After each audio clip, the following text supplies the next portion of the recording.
Oke guys, dalam video kali ini saya akan bercerita tentang salah satu tokoh yang ada dalam Wiracarita Mahabharata, yaitu Dewayani.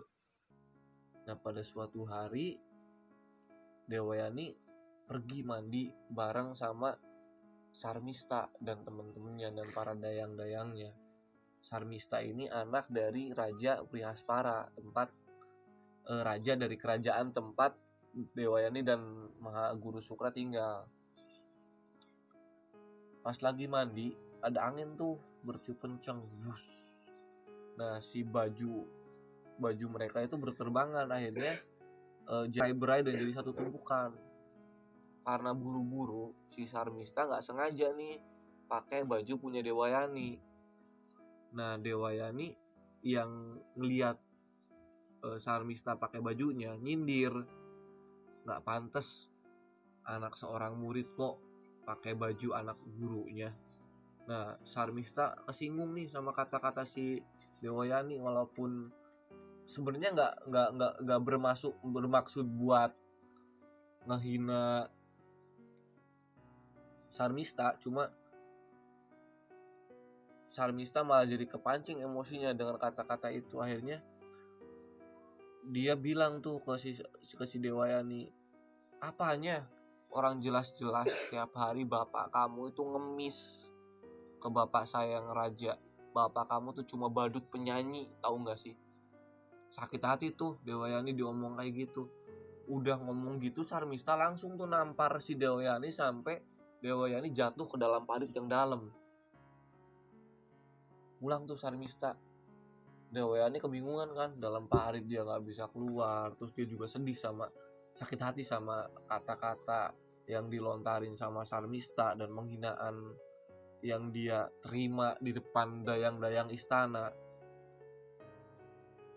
Dia terus murung diem di dalam parit. Nah,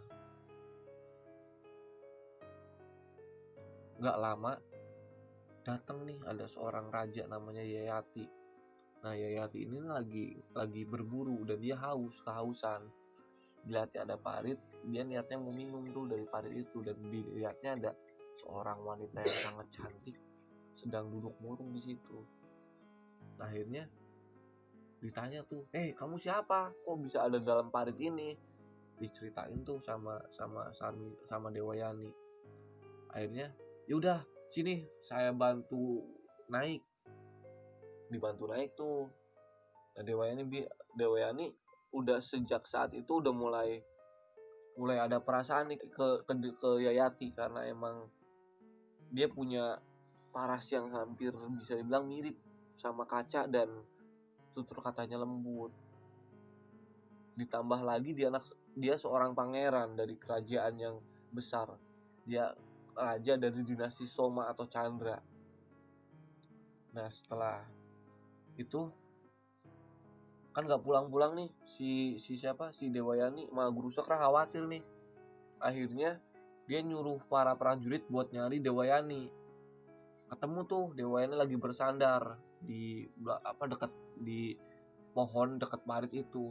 Wajahnya sedih. Pas disamperin sama prajurit, kan ngomong prajuritnya, wahai Tuan Putri, saya disuruh Mahaguru Sukra buat ngejemput Anda. Cuma kata Dewayani, enggak mau, pokoknya tolong bilangin aja ke Mahaguru Sukra, saya nggak mau lagi menginjakan kaki saya di kerajaan Brihaspara.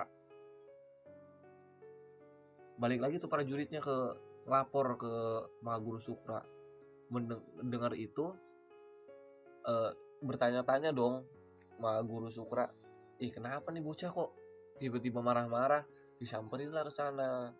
Nah, pas disamperin sana, diceritain sama Dewayani apa yang terjadi, gimana dia dihina sama Sarmista, gimana dia dibilang anak seorang badut, anak seorang pengemis.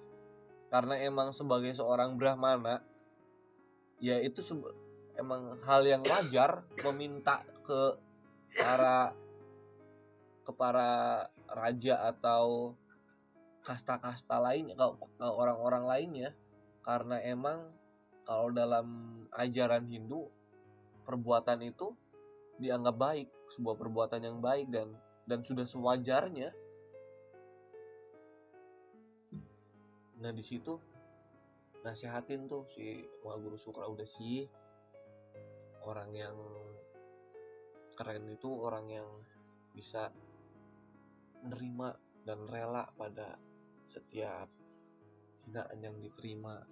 Udah lupain aja, kita pulang yuk, kita pulang ke kerajaan lagi, kita coba bicara baik-baik sama Sarmista. Tapi Dewayani enggak mau, pokoknya saya enggak mau balik lagi ke kerajaan itu. Bahkan Dewayani ngasih alasan, kan Bapak juga tahu kalau orang yang bijaksana itu enggak akan mau berteman sama orang-orang yang bodoh. Walaupun itu ya kaya raya, walaupun dia anak seorang raja atau apapun, enggak dibenarkan untuk berteman dengan orang seperti itu. Kebingungan nih Mahaguru Sukra karena kekeh aja nih si Dewayani nggak mau pulang, dipaksa gimana pun, dinasehatin apapun, tetap nggak mau pulang. Lagi-lagi seorang Mahaguru yang bijaksana nggak bisa menghadapi anak perempuan satu-satunya. Wow, epic. Bahkan saya punya satu asumsi kalau secerdas apapun seorang pria, sepintar apapun, sekuat apapun, dia bakal luluh di depan wanita yang dia cintai. Pasti. Coba aja. Kembali ke cerita. Akhirnya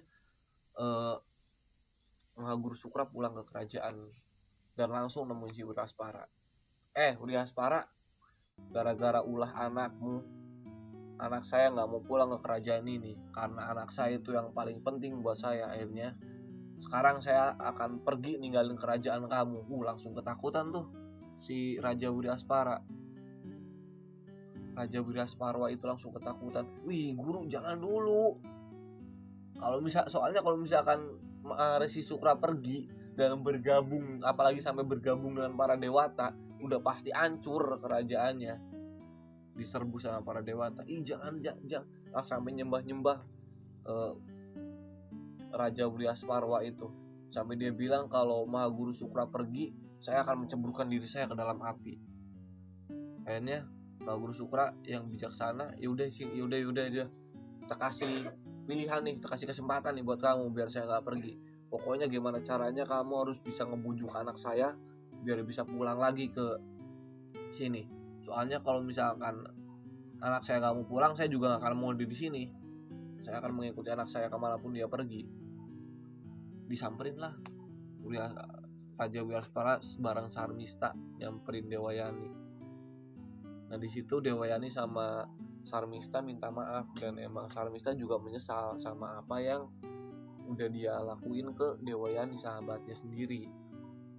Nah Dewayani bilang, nggak cukup permintaan maaf doang, saya mau maafin kalian dengan syarat Sarmista harus jadi dayang saya, harus jadi pelayan saya. Gila kan ya, anak seorang raja, putri raja John, putri raja, mau nggak mau harus jadi dayang. Gimana tuh perasaan bapaknya tuh Wiraspara, Pak, buat mengiyakan itu. Cuma karena nggak ada pilihan lain daripada bangsanya hancur, akhirnya dia setuju tuh sama syarat itu. Ya udah nggak apa-apa, saya rela anak saya jadi pelayan kamu. Nah akhirnya terus tuh waktu kembali berjalan seperti biasa. Sarmista melayani Dewayani.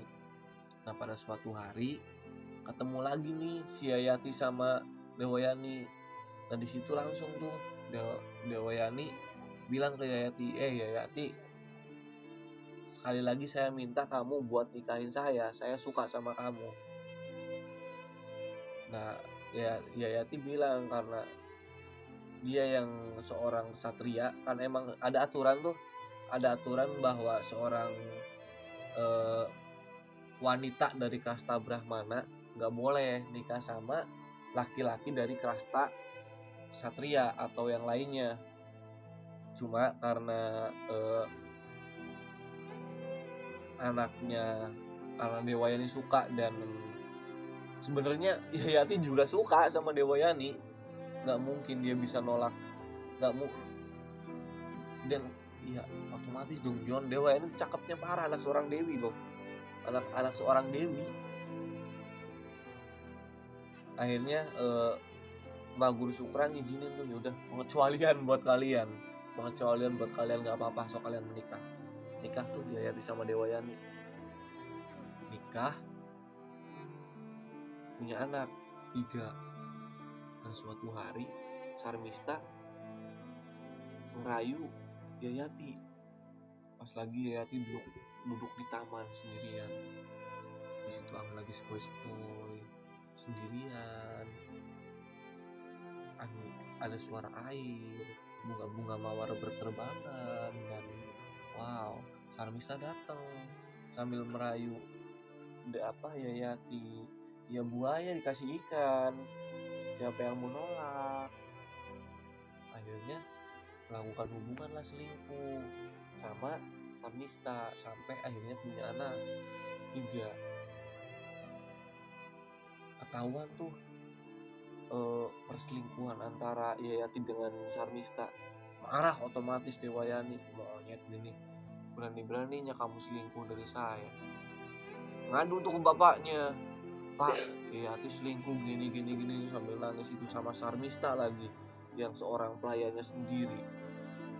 Akhirnya Maharishi Sukra yang juga marah langsung ngutuk Yayati buat jadi tua sebelum waktunya. Langsung tuh seketika itu Yayati berubah jadi tua, beruban, keriput. Yayati menghadap Maha Guru Sukra minta maaf dan minta buat dicabut nih kutukannya. Dia bener-bener nyesel. Gila Jun, kebayang gak sih masih muda tiba-tiba jadi tua kamu? Akhirnya karena kasihan juga sih ya, kasihan Maha Guru Sukra juga akhirnya kasihan tuh lihat Yayati kayak gitu. Ya udah, kutukan ini nggak bisa dicabut. Jadi emang kalau seorang Rasi ini nih bisa nih. Jadi Rasi ini nih orang, oh iya sebelumnya saya Rasi itu tuh orang yang udah mencapai tingkat pemurnian yang sedemikian rupa yang tinggi gitu ya, bisa lewat tapa, lewat mempelajari kitab-kitab Vedanta dan lain-lain, sampai akhirnya dia punya otoritas buat melakukan kutuk pastu. Jadi kutuk pastu itu tuh kayak cerita si pahit lidah. Jadi apa yang diucapkan bakal terjadi, dan kalau udah terjadi nggak bisa dibatalkan. Akhirnya ya itu nggak bisa, kutukan yang jatuh pada Yayati pun ya nggak bisa dibatalkan karena sudah terlanjur jatuh, sudah terponis.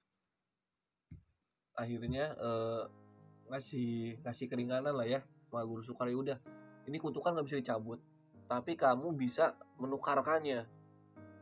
Akhirnya dikumpulin tuh ke 6 anaknya. Oh ya, anak dari Dewayani itu salah satunya jadi leluhur bangsa Yadawa. Bangsa Yadawa ini nih nanti salah satu bangsa Yadawa yang terkenal tuh Krishna, Balarama. Nah, sedangkan anak dari Sarmista ini nih nanti yang bakal jadi leluhur para Pandawa, nanti jadi leluhurnya Barata. Jadi emang Mahabharata itu kisah tentang keluarga besar Barata tadi. Nanti dalam video selanjutnya saya akan menceritakan tentang siapa sih Barata itu. Akhirnya dikumpulin ke 5 anaknya itu. Ke 6 anaknya. Satu persatu dia tanya, "Kamu mau nggak?" Siapa anak pertama ditanya, "Tolong pinjemin kemudaanmu sebentar aja, tukeran bentar. Nanti kalau saya udah puas, saya kembaliin lagi. Dan selama kamu menjalani hidup sebagai orang tua, saya beri kesempatan untuk jadi raja."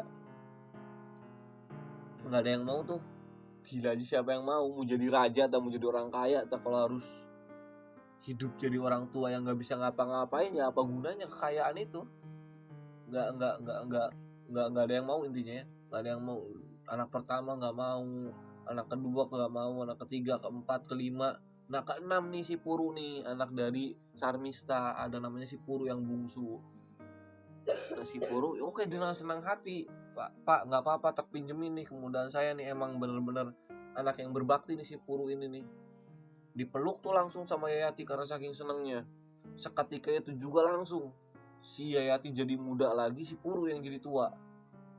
Yayati pas udah jadi muda lagi tuh langsung pergi dia ke apa ya, kalau di zaman sekarang bisa dibilang sarkem mungkinnya, pasar kembang atau doli atau apalah gitu ya. Dia lampiasin nafsunya semuanya kan di situ selama masih jadi muda. Cuma akhirnya dia mikir, semakin dia ngelampiasin nafsunya kok semakin dia nggak pernah ngerasa cukup, makin kurang. Kalau dalam peribahasa mungkin pernah dengar kan, semakin banyak minum air garam ya semakin haus. Akhirnya sadar tuh dari situ tuh ya Yayati, balik lagi dia ke putranya. Putraku, udah nih sekarang saya sudah sadar, kamu ambil lagi kemudaan kamu perintah kerajaan ini, saya bakal pergi ke hutan dan bertapa. Akhirnya dikasihin nih kemudaannya, dikembaliin lagi kemudaan Puru ke Puru. Akhirnya Yayati pergi ke hutan, dia bertapa di situ sampai akhirnya melakukan apa ya bahasanya, menceburkan dirinya ke dalam api, bunuh diri ya kalau zaman sekarang. Kalau zaman di dalam ajaran Hindu mungkin apa gitu sebutannya. Jadi itu bukan sesuatu yang disalahkan, dengan catatan niatnya itu untuk kembali pada yang asli mungkin lah ya, kembali pada Sang Hyang Widi. Mantap jiwa. Akhirnya singkat cerita Puru jadi seorang raja. Nah Puru ini nih yang nanti bakal jadi bisa dibilang nenek moyangnya para Pandawa. Oke, sekian video kali ini.